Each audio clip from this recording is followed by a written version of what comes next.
Oremos. Padre Celestial, te damos gracias por las maravillosas bendiciones que has derramado sobre nosotros. Te damos gracias por la vida y por la salud, y especialmente por tu santa palabra. Pedimos, Señor, que al abrir tu santo libro, tu Espíritu Santo se manifieste en este lugar con poder. Que podamos comprender los 4 secretos de la verdadera riqueza. Te lo pedimos en el precioso nombre de tu Hijo, Cristo Jesús. Amén. Quiero extenderle a todos los que vinieron hoy un saludo muy cordial, agradecerles por haber venido a esta reunión. También quiero saludar a todos los que nos están viendo vía satélite en la pantalla de televisión en todos los países del mundo de habla hispana. Estamos muy contentos de que estén con nosotros. Hoy vamos a estudiar los 4 secretos de la verdadera riqueza. ¿Saben ustedes que el Señor Jesucristo habló de muchos temas? Pero no hubo un tema del cual habló Jesús más que el asunto del dinero. Jesús habló del amor, Jesús habló de la iglesia, Jesús habló de muchas cosas, pero habló más del dinero que de cualquier otro tema, porque Jesús sabía que el dinero es algo que puede causar nuestra perdición eterna o puede ser una bendición para nosotros y para la raza humana. En nuestro tema de hoy vamos a estudiar 4 principios de cómo administrar los bienes materiales que Dios nos ha concedido.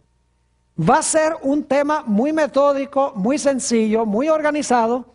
Lo que vamos a hacer es tomar cada uno de estos 4 principios y desmenuzarlo cuidadosamente.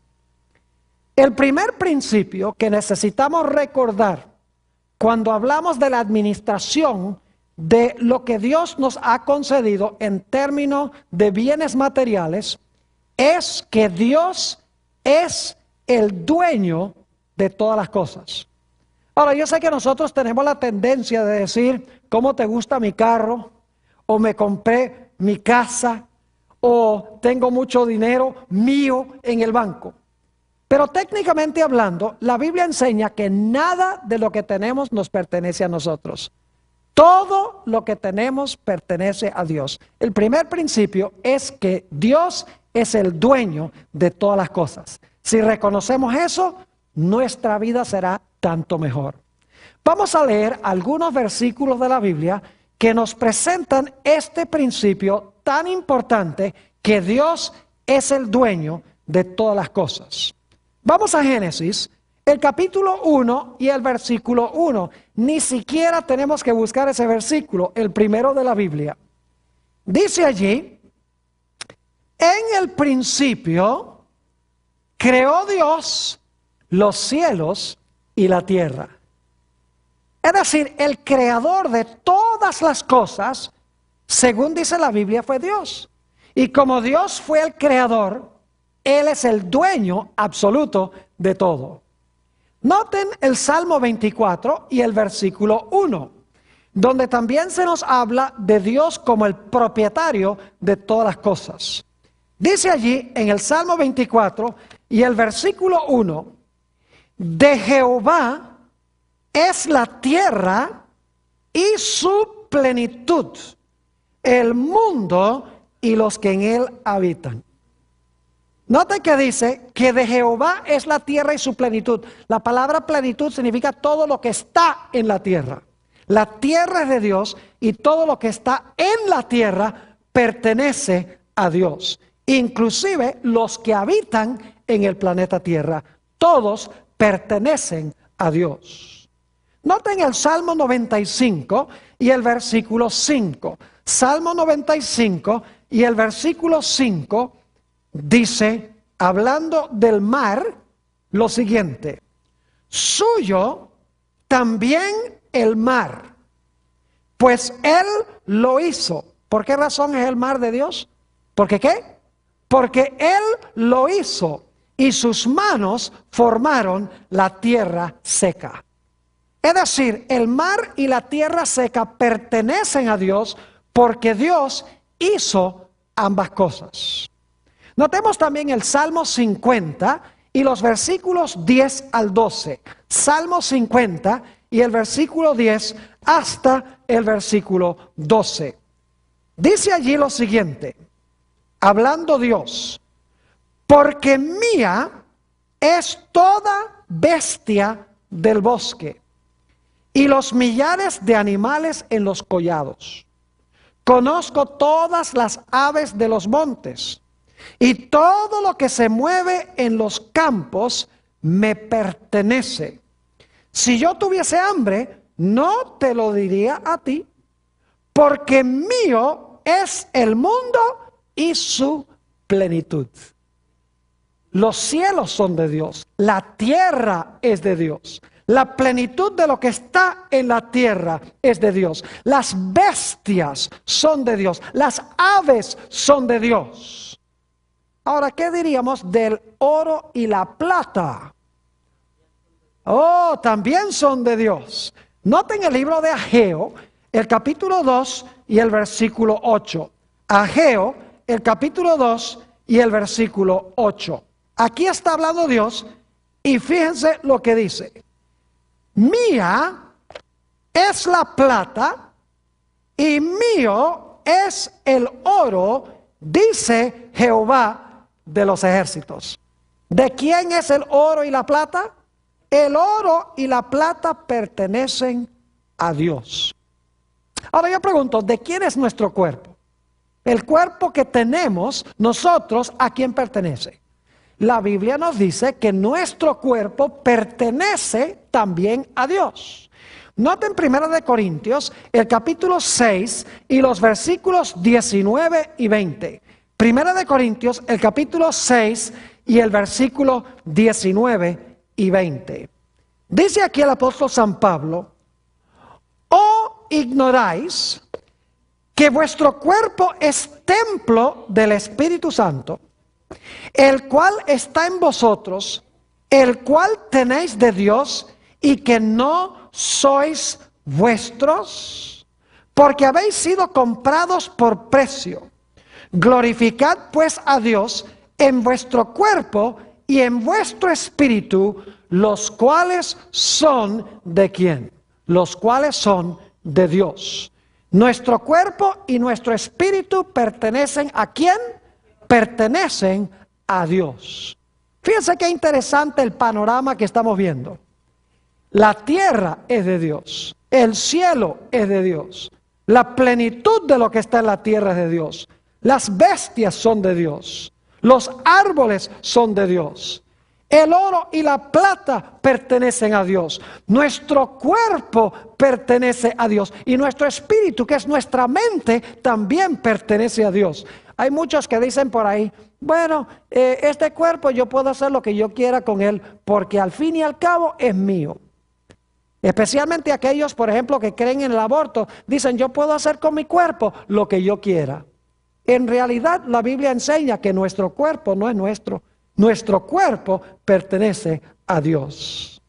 Ahora, el apóstol Pablo, en 1 Timoteo 6 y el versículo 7, expresa el mismo principio. Y yo creo que ustedes estarían de acuerdo conmigo y con el apóstol Pablo. 1 Timoteo 6 y el versículo 7. Dice allí el apóstol Pablo: porque nada hemos traído a este mundo y sin duda nada podremos sacar. ¿Saben ustedes algo? Que ni la ropa que tenemos puesta la trajimos al mundo, porque entramos al mundo desnudos. Y no podemos tampoco sacar nada de este mundo.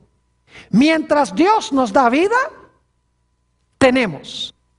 Mientras que no estamos recibiendo vida de Dios, no tenemos. Es decir, todo pertenece a Dios. Noten Deuteronomio 8 y el versículo 18. Dios, hablándole al pueblo de Israel, tuvo unas palabras muy sabias que hablar. porque posiblemente Israel pensaba que ellos podían ganar riquezas por sí mismos. Deuteronomio 8 y el versículo 18. Dice allí: si no, acuérdate de Jehová tu Dios, porque Él te da el poder para hacer riquezas, a fin de confirmar su pacto que juró a tus padres, como en este día. ¿Quién es el que da poder para adquirir riquezas? Es Dios el que da poder para adquirir riquezas. Porque las riquezas pertenecen ¿a quién? Las riquezas pertenecen a Dios. Cuando Salomón fue a construir el templo, encontramos que Salomón elevó una oración o una plegaria a Dios. Y quiero que noten la oración que elevó, o parte de la oración que elevó Salomón a Dios. Se encuentra en Primera de Crónicas 29 y vamos a leer solamente los versículos 14 y 16. Primera de Crónicas 29, 14 y 16. Dice aquí: porque ¿quién soy yo y quién es mi pueblo para que pudiésemos ofrecer voluntariamente cosas semejantes? Es decir, habían traído muchos dones para construir el templo. Salomón dice: ¿quiénes somos nosotros para haber traído estas cosas? Pues todo es tuyo, dice Salomón en su oración, y de lo recibido de tu mano te damos, oh Jehová, Dios nuestro, toda esta abundancia que hemos preparado para edificar casa a tu santo nombre, de tu mano es, y todo es tuyo. Principio número 1. Dios es el dueño de todas las cosas. Todo lo que tenemos pertenece ¿a quién? A Dios. Principio número 2. Aunque Dios es el dueño de todas las cosas, Dios nos ha colocado a nosotros como sus mayordomos. Una mejor palabra sería que Dios nos ha colocado como sus administradores para administrar lo que le pertenece a Él. Ustedes saben que un individuo puede ser dueño de una empresa y puede nombrar a alguien para administrar la empresa. No significa que el administrador es el dueño. Lo que hace el administrador es simplemente manejar o administrar lo que pertenece al dueño. Vamos a notar algunos versículos de la Biblia sobre este segundo principio de que aunque Dios es el dueño, nosotros somos sus mayordomos. Génesis 1 y el versículo 28. Está hablando aquí de la creación de Adán y Eva y dice esto: y los bendijo Dios y les dijo: fructificad y multiplicaos, y llenad la tierra y sojuzgadla, y señoread en los peces del mar, en las aves de los cielos, y en todas las bestias que se mueven sobre la tierra. Noten que Dios colocó a Adán y Eva para administrar lo que Él creó, porque dice que debían sojuzgar la tierra, señorear sobre la tierra, y que debían en realidad cuidar lo que Dios había creado. Noten también Génesis 2 y el versículo 15. Génesis el capítulo 2 y el versículo 15. Dice específicamente en cuanto al plan de Dios para Adán: tomó pues Jehová Dios al hombre y lo puso en el huerto de Edén para que ¿qué? Para que lo labrara y lo guardase. Es decir, que Génesis deja muy en claro que aunque Dios era el dueño de todo, porque Él lo creó, Dios colocó a Adán y Eva para administrar, cuidar, mejorar y gobernar sobre lo que Dios había hecho. Ahora, hablemos un poco sobre las características que debe tener un mayordomo para que pueda ser reconocido fiel por el dueño. Vamos a Primera de Corintios, el capítulo 4 y el versículo 2. Acabo de mencionar esta característica de un buen mayordomo, de un buen administrador. Dice en Primera de Corintios, el capítulo 4 y el versículo 2. Ahora bien, Se requiere de los administradores que cada uno sea hallado ¿qué? Que cada uno sea hallado fiel. Es decir, un administrador no debe estar robándole al dueño. Un administrador maneja lo que pertenece al dueño, pero no roba lo que no le pertenece. Es decir, una primera característica de un buen mayordomo es que debe ser fiel. Una segunda característica de un buen mayordomo es que el buen mayordomo mejora y multiplica lo que pertenece al dueño. No lo deja así nomás. Noten Mateo, el capítulo 25 y el versículo 27. O sea, Mateo 25 y el versículo 27. Aquí está hablando en la parábola de los talentos lo siguiente. Dice, por tanto, debías haber dado mi dinero a los banqueros, y al venir yo hubiera recibido lo que es mío con intereses. Es decir, el buen mayordomo no solamente cuida lo que pertenece al dueño, sino que lo multiplica. Es decir, lo mejora. Es fiel y gana intereses a lo que el dueño, lo que es del dueño, en otras palabras. Ahora, otra característica de un mayordomo fiel es que un mayordomo fiel le rinde al dueño los frutos en el tiempo en que debe hacerlo. Es decir, las ganancias se las rinde al dueño cuando el dueño lo exige y lo pide. Noten Mateo 21 y el versículo 34, San Mateo el capítulo 21 y el versículo 34. Esta es la famosa parábola de la viña. Y dice allí, y cuando se acercó el tiempo de los frutos, envió, está hablando de Dios, envió a sus siervos, a los labradores, para que recibiesen sus ¿qué? Sus frutos. Es decir, un mayordomo es fiel. En segundo lugar, un mayordomo multiplica lo que pertenece al dueño.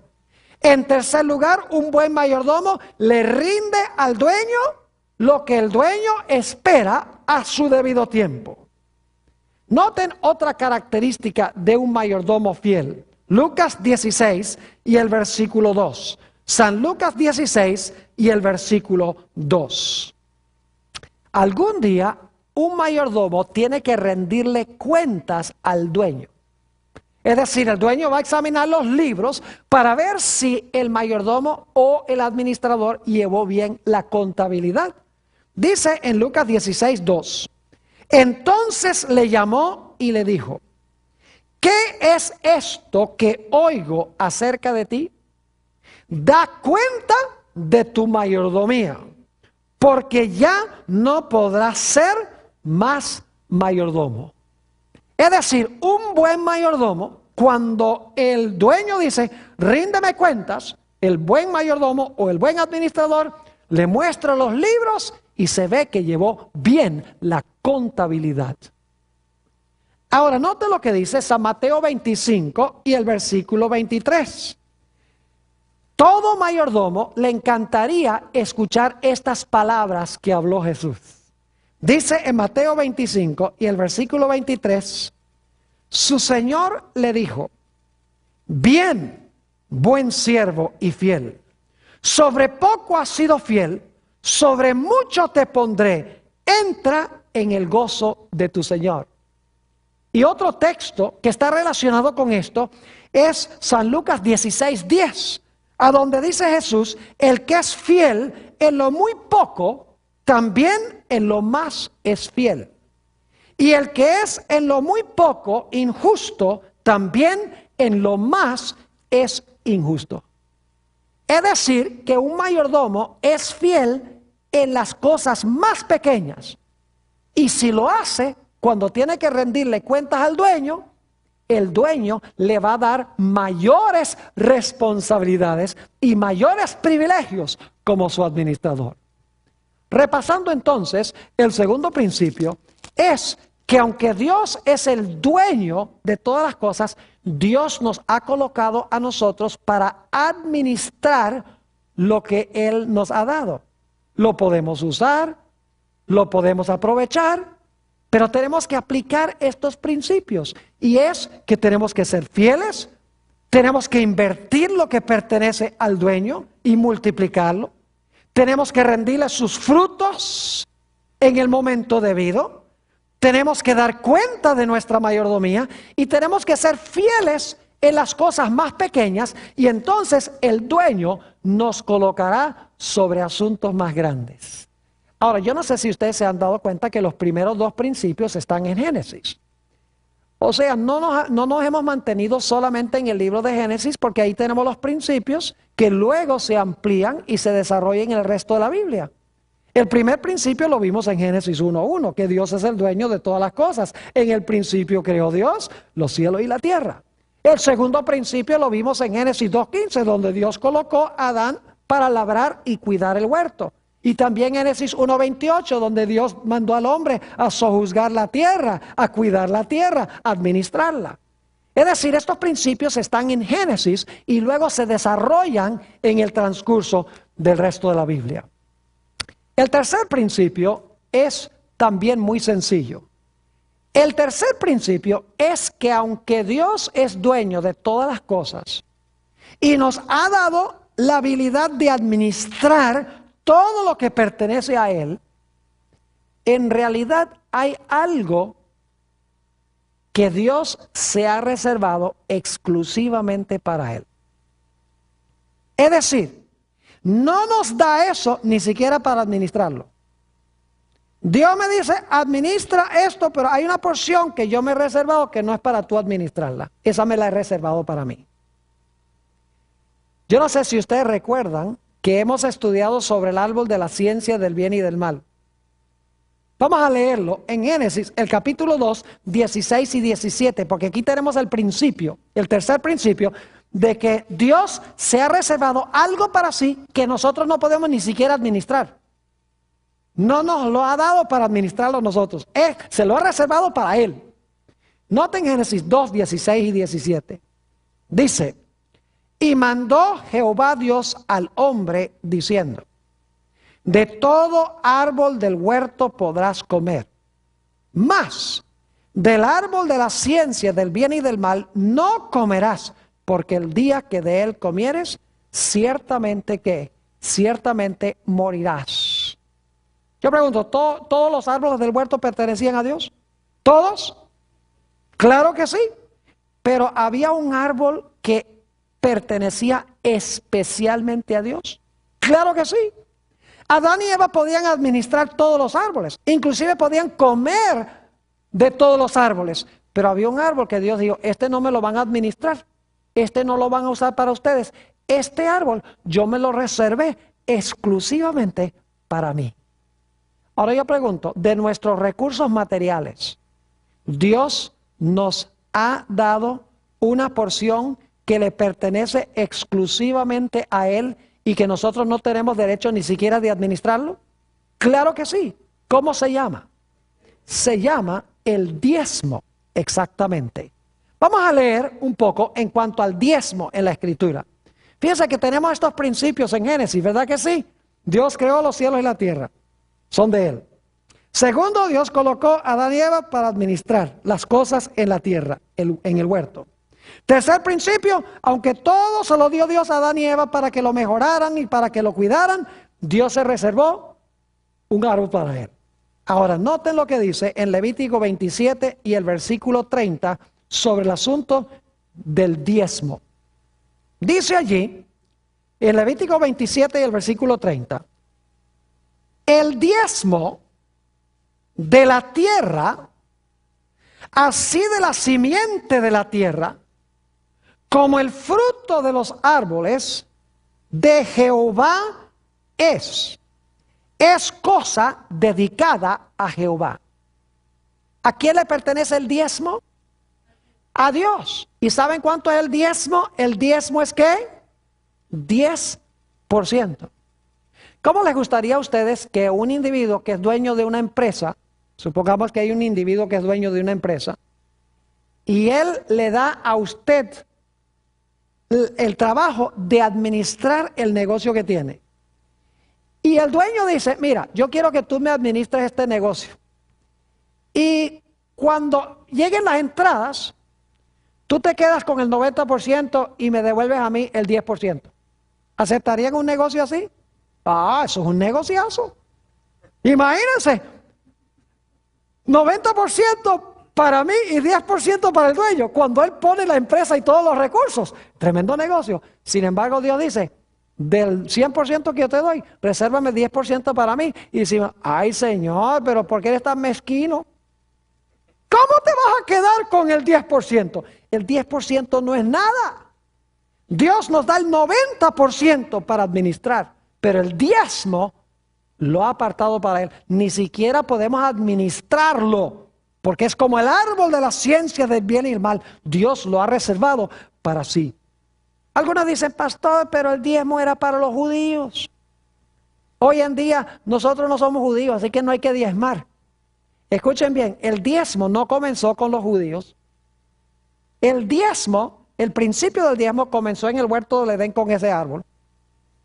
Y en Génesis hay dos lugares a donde se menciona el diezmo antes que existiera un judío. Noten Génesis, el capítulo 14 y el versículo 18 al 20. Génesis 14, 18 al 20. Esto está hablando de Abraham. Y dicho sea de paso, Abraham no era judío. Dice en Génesis 14, 18 al 20, que después que Abraham regresó trayendo a Lot, a quien habían llevado de rehén, con todos los bienes que habían robado esos individuos, esos reyes que habían venido a pelear contra Sodoma, dice, entonces Melquisedec, rey de Salem y sacerdote del Dios Altísimo, sacó pan y vino. Fíjense que dice aquí que Melquisedec sacó ¿qué? Pan y vino. Ahí tenemos una prefiguración de la Santa Cena que se menciona en el Nuevo Testamento. Dice, y le bendijo diciendo, bendito sea Abraham del Dios Altísimo. Ahora escuchen, creador de los cielos y la tierra. ¿Qué es Dios? ¿Qué es el Altísimo? ¿Qué? Creador de los cielos y la tierra. Bendito sea el Dios Altísimo que entregó tus enemigos en tu mano. Dos cosas. Dios es el creador y Dios entregó los enemigos en manos de Abraham. ¿Y qué hizo Abraham como resultado de reconocer a Dios como creador y de reconocer a Dios como el libertador? Dice en la última parte del versículo 20, y le dio a Abraham los diezmos de todo. Es decir, Abraham reconoció que Dios era el dueño y que era el libertador o el redentor antes que existiera un judío. Existe, en otras palabras, el principio del diezmo ya en el libro de Génesis. También en el capítulo 28, después que Jacob vio ese sueño de la escalera que iba desde la tierra hasta el cielo, y subían y bajaban ángeles sobre esa escalera, note lo que dice Jacob después de ver la escalera. Génesis 28 y el versículo 22.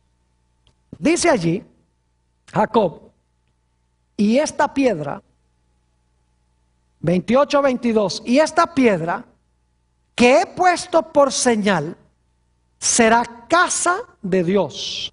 Y de todo lo que me dieres, el diezmo apartaré para ti. ¿Qué prometió Jacob? Devolverle a Dios, ¿qué cosa? El diezmo. Entonces el diezmo no comenzó con Moisés.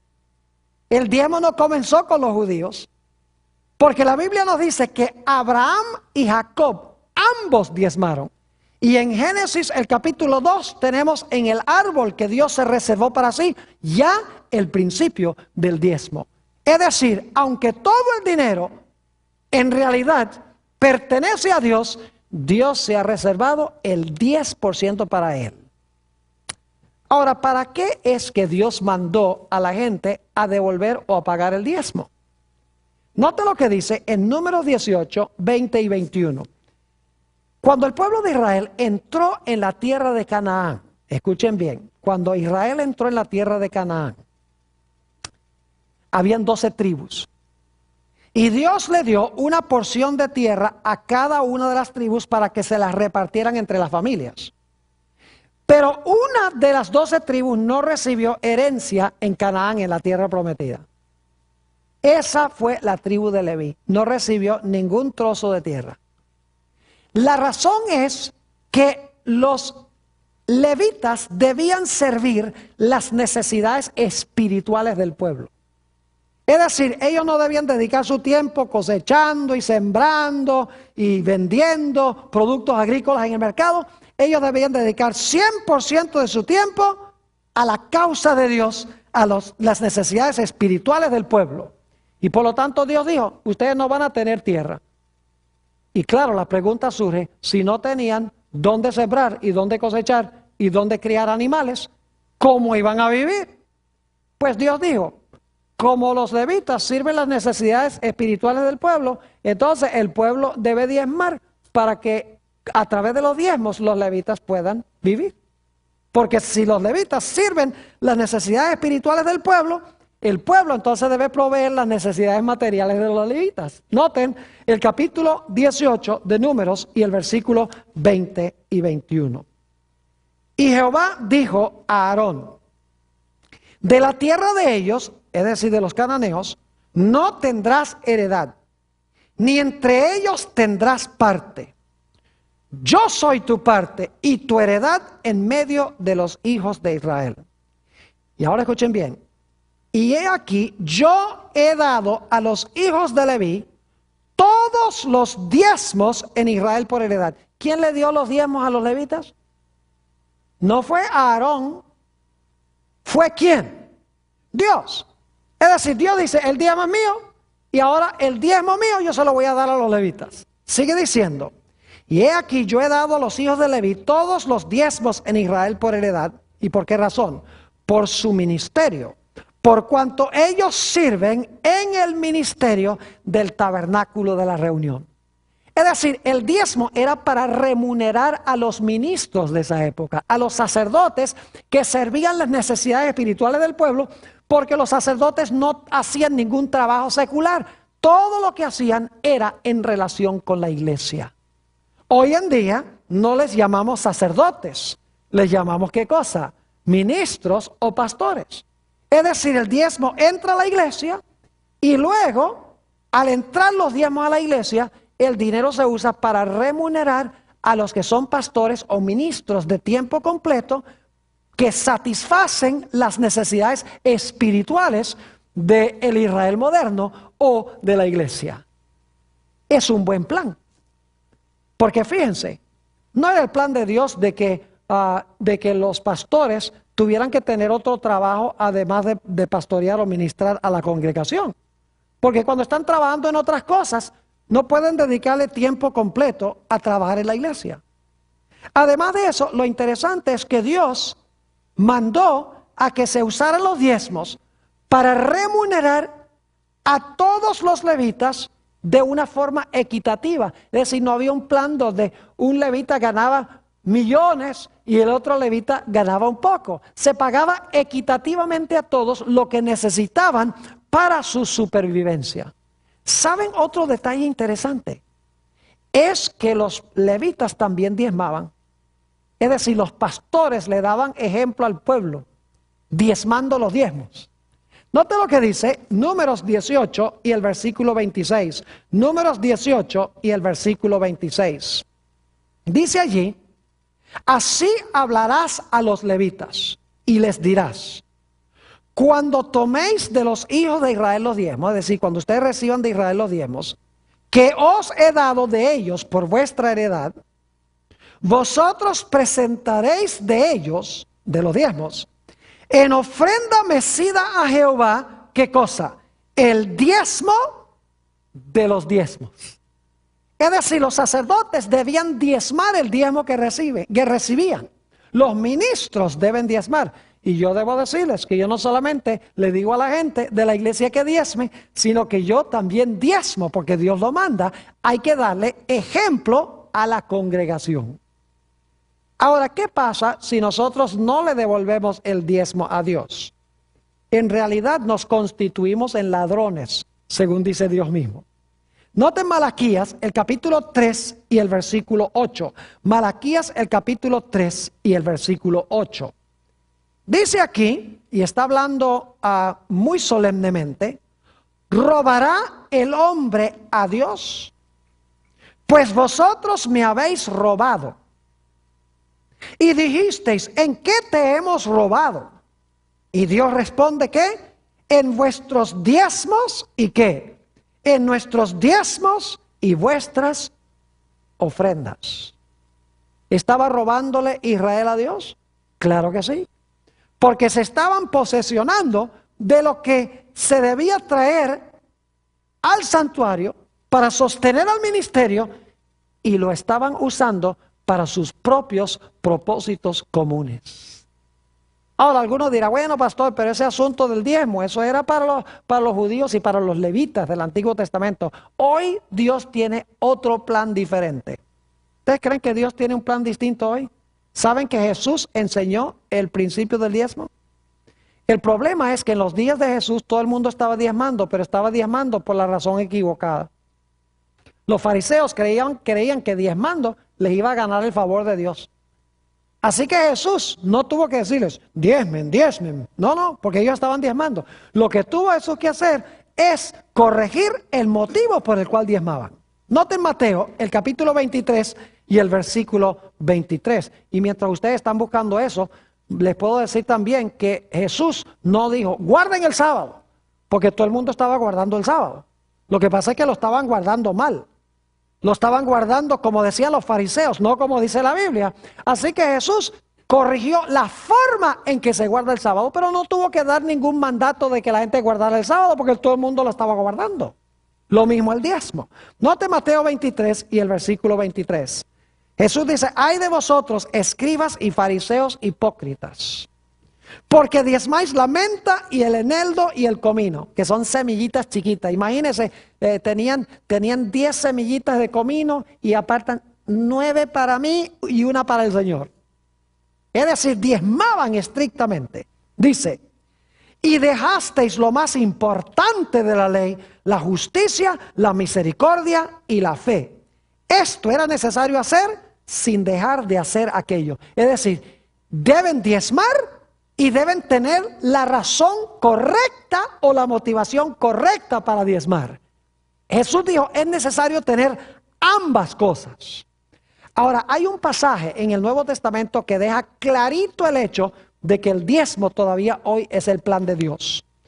En 1 Corintios 9, y voy a leer solamente los versículos 13 y 14, pero quiero contarles algo sobre el contexto. 1 Corintios 9, 7 al 14. Según parece, el apóstol San Pablo y algunos de sus colegas, los hermanos los estaban criticando porque en realidad la gente los sostenía de los diezmos. Y por lo tanto ahora el apóstol Pablo escribe a estas personas que estaban criticando a los ministros que eran pagos de los diezmos. Y el apóstol Pablo dice: ¿ustedes creen que un soldado cuando va a la guerra tiene que pagar sus propios gastos? ¿Ustedes creen que los soldados que están en Irak tienen que pagar su propio uniforme, su propia comida, su propia vivienda, todo? No. Él dice: si un soldado va a pelear en la guerra, es justo que se le pague. Dice: una persona que siembra una viña, es justo que coma de la viña.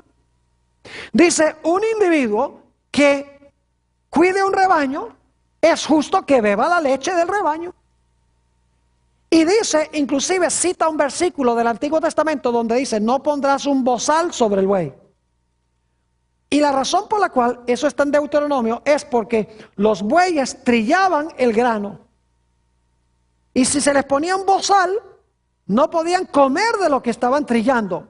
Y por lo tanto, ese texto lo puso Dios para decir: mire, el buey que trabaja es digno de su salario, es digno de que coma.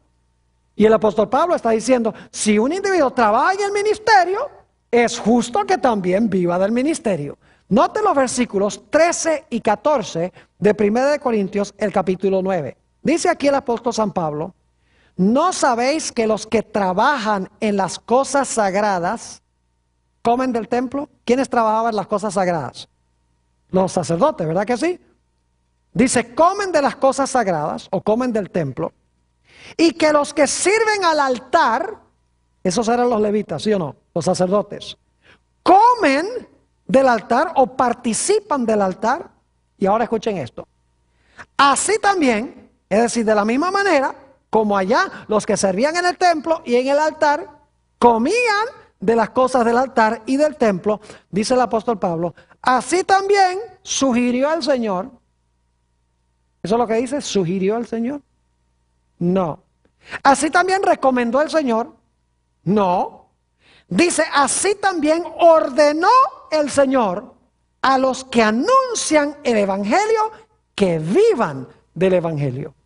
Al igual dice él que los que servían el altar y los que servían en el templo vivían de los diezmos que la gente traía al alfolí.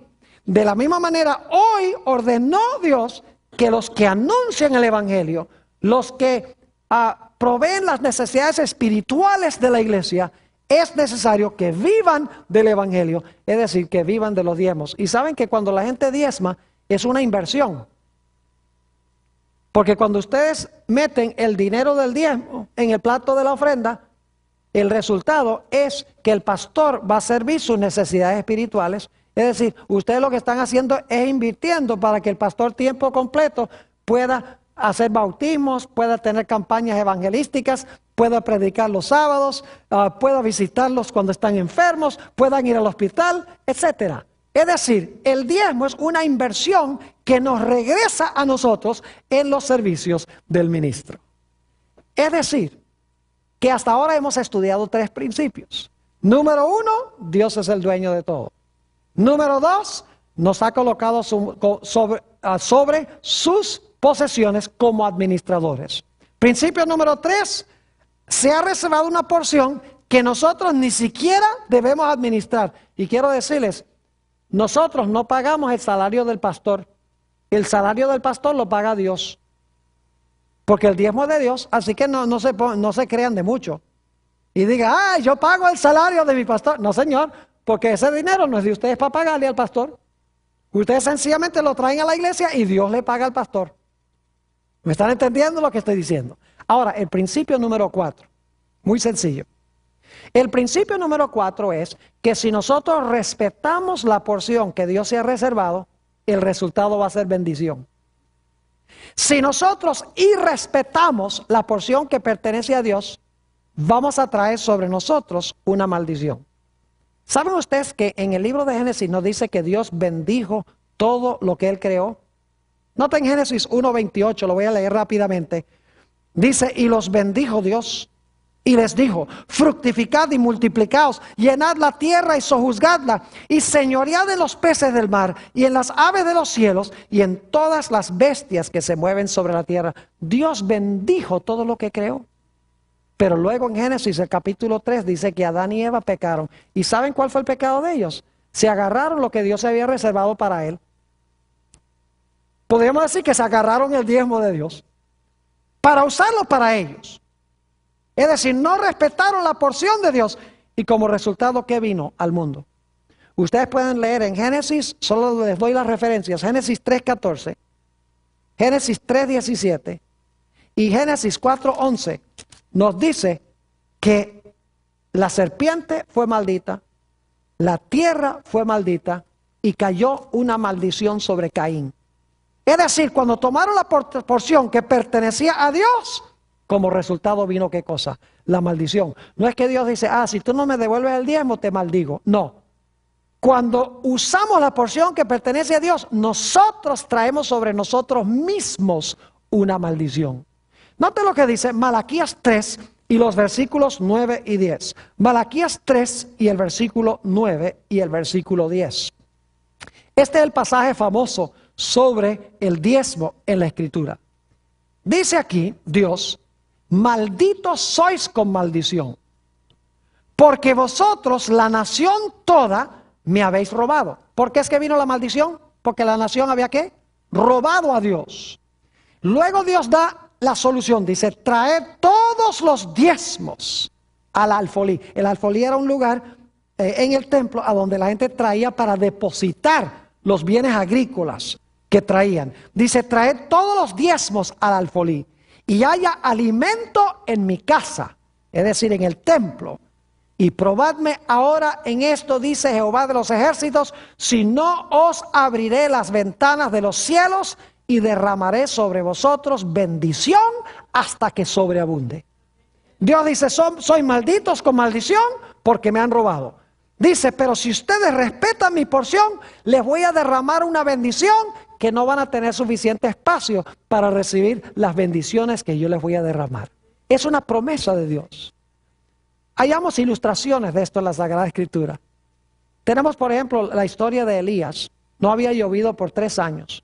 Dios mandó a Elías a ir a un pueblo, al pueblo de Sarepta, y Dios le dijo, allá te vas a encontrar con una viudita. Y ustedes pueden leer esto en Primera de Reyes 17, solamente les estoy contando la historia. Llega Elías allá al pueblo y cuando está entrando al pueblo encuentra a esta viejita, viuda, recogiendo unos pocos pedacitos de leña. Y entonces Elías le dice, mira, búscame un vaso de agua. Y el agua era un lujo, porque no había llovido en 3 años. Así que la viudita dice, está bien. Y cuando está yendo para buscar el agua, le dice a Elías, Elías es el ministro de Dios, porque es el profeta. Le dice a Elías, ¿y no tienes algo de comer? Y la viudita dice, lo único que tengo es un poquito de harina y un poquito de aceite, y voy a hacer unos pocos panecitos, y luego mi hijo y yo nos vamos a morir. Y ahora imagínense qué egoísta ese profeta. El profeta le dice a la viuda, mira, ve y hace los pancitos. Dice, pero tráeme a mí un pancito primero. Óyeme, robándole a las viudas. El ministro de Dios. Pero luego le dijo a Elías, a la viudita, le dijo, mira, si tú haces lo que yo te digo, si tú me traes el pequeño pan primero al ministro de Dios, te aseguro que no va a escasear la harina ni el aceite hasta que llueva de nuevo en la tierra. Ahora la viuda tenía que decidir, ¿me muero con la barriga llena? ¿O me arriesgo a ver si de pronto lo que el profeta dice es la verdad? Ella fue y le hizo la pequeña torta a Elías primero. Y saben que la Biblia dice que no escaseó ni el aceite ni la harina hasta que volvió a llover sobre la tierra. Sacaba aceite y sacaba harina, todos los días sacaba y no se acababa. Por 6 meses esos barriles produjeron harina y aceite. Ella nunca hubiera sabido si Dios estaba hablando en serio, al menos que lo hubiera probado. Por eso dice, probadme ahora en esto. Hay gente que dice, ay pastor, pero a mí no me alcanza el dinero para diezmar. ¿Saben algo? Yo les doy una fórmula donde siempre les alcanza el dinero para diezmar. Y es, denlo primero. Si lo devuelven primero, siempre les va a alcanzar el dinero para diezmar. Y fíjense que cuando Dios nos pide que diezmemos, Dios promete que nos va a suplir todo lo que nosotros necesitamos para nuestra vida. Junto con lo que nos pide, promete una gran bendición. También hallamos estos 4 principios ilustrados en la historia de José. Ustedes saben que Potifar era el dueño, ¿verdad? José fue a parar en la casa de este hombre, Potifar, hombre grande allá en Egipto. Y nos dice la Biblia que aunque Potifar era el dueño, José era ¿qué cosa?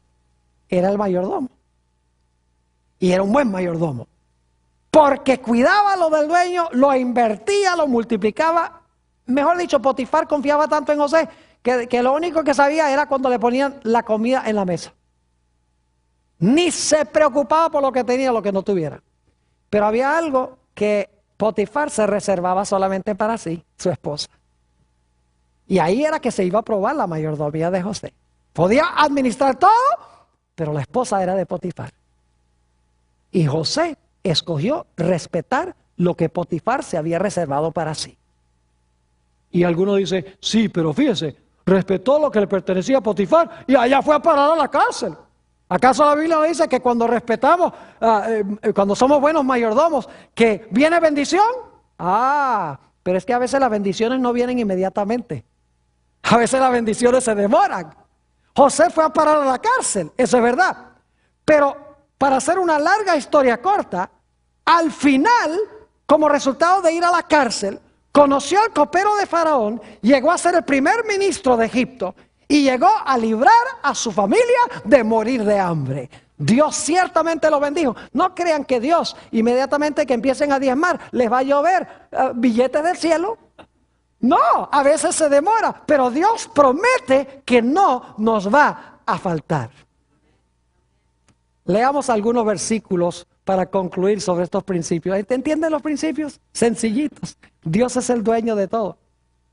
Nosotros somos sus administradores. Dios se ha reservado una porción que es exclusivamente para Él. Si respetamos esa porción, bendición. Si irrespetamos esa porción, maldición. Así de sencillo es. Ahora, escuchen bien lo que dice Hechos 20:35. Porque uno de los mayores problemas que tiene el hombre es que el hombre es egoísta por naturaleza. Le gusta acaparar, le gusta guardar, le gusta ahorrar, no le gusta dar. Dice el apóstol San Pablo en Hechos 20:35. En todo os he enseñado que trabajando así se debe ayudar a los necesitados y recordar las palabras del Señor Jesús que dijo: más bienaventurada cosa es dar que recibir. Más bienaventurada cosa es dar que recibir. ¿Te recuerda la historia de Zaqueo? Cuando Zaqueo se convirtió al Señor, inmediatamente cambió la forma como administraba su dinero. Antes era egoísta y era ladrón, porque cobraba impuestos y cobraba más de la cuenta. Pero cuando se entregó a Jesús, públicamente llega Zaqueo y dice: ahora yo anuncio que la mitad de mis bienes van para los pobres. Y dice, y algunos dicen: ¿y por qué nada más la mitad? ¿Por qué no todo? Por la segunda parte de lo que dijo. Dijo: y si en alguien he defraudado, le voy a pagar 4 veces más de lo que le defraudé. La otra mitad la necesitaba para pagarle a todos los que había defraudado. Es decir, cuando se convirtió a Jesús, su forma de mirar el dinero, ¿qué? Cambió. Ustedes recuerdan la historia de la viudita. Esa se encuentra en San Marcos, el capítulo 12. Jesús está parado con los discípulos. Llega una viudita ahí, pobrecita, con 2 blancas, con 2 moneditas. Y ustedes pueden leer ahí, los magnates, los importantes venían y traían sus manos llenas de monedas y las echaban ahí. Y todo el mundo, mire cuánto echó ese. Y llega la viudita en medio de todos esos, y ahí, sin que se fijara nadie, mete las 2 blancas. Y dice ahí en San Marcos, el capítulo 12, Jesús dice: miren, le dice a los discípulos, esa viudita dio más que todos los demás, porque ellos dieron de lo que les sobraba, pero ella dio todo lo que tenía. ¿Saben ustedes que nuestra generosidad no se mide por lo que damos, sino por lo que nos queda después que damos? No registró eso, ¿verdad? El sacrificio no se mide por lo que damos, sino por lo que nos queda después que hemos dado. Si damos y nos queda un montón, no hemos hecho ningún sacrificio. Lo que hizo que la viuda hubiera dado más es que cuando ella dio, no le quedó nada. Eso es sacrificio de verdad. Note lo que dice el apóstol Pablo, 1 Timoteo 6 y el versículo 9 y 10. El dinero es un peligro grandísimo, queridos hermanos y amigos. Es un peligro. Puede traer mucha bendición al mundo, pero también representa un peligro para nosotros. 1 Timoteo 6, 9 y 10. Dice: porque los que quieren enriquecerse caen en tentación y lazo, y en muchas codicias necias y dañosas, que hunden a los hombres en destrucción y perdición. Porque la raíz de todos los males es el amor al dinero, el cual, codiciando algunos, se extraviaron de la fe y fueron traspasados de muchos dolores. Con razón el Señor Jesucristo habló tanto del dinero. Para concluir, quiero decirles que en el mar, que allá en la tierra de Israel hay 2 mares. El mar de Galilea y el mar muerto. El mar de Galilea, ustedes van y encuentran que está lleno de vida, lleno de peces, aves a sus alrededores, mucho verdor, árboles, pasto verde. Es decir, todo es vida. El Jordán sigue fluyendo del sur del mar de Galilea y va al mar muerto. Y cuando llega al mar muerto no hay nada vivo ahí. No hay vegetación, no hay peces, no hay microorganismos, no hay aves en el cielo. Está bien nombrado ese mar, es el mar muerto. ¿Y por qué razón es que el mar de Galilea tiene tanta vida y el mar muerto está tan muerto? Muy sencillo. El mar de Galilea le entra al río Jordán por el norte y luego el mar de Galilea da su agua por el sur. Es decir, el mar de Galilea recibe para dar, mientras que el mar muerto no le da a nadie. El agua que llega al mar muerto queda en el mar muerto. El agua se estanca y por lo tanto no hay vida. El principio fundamental de la vida, mis queridos hermanos y amigos, es el principio de dar. Dar, dad y se os dará, dijo el Señor Jesucristo. Recordemos entonces estos 4 principios básicos de la verdadera prosperidad. Número 1, reconozcamos siempre que Dios es el dueño de todo. Número 2, que nosotros somos sus administradores y debemos ser fieles. Número 3, que hay una porción que Dios se ha reservado y debemos respetarla. Y número 4, si respetamos eso, tendremos gran bendición.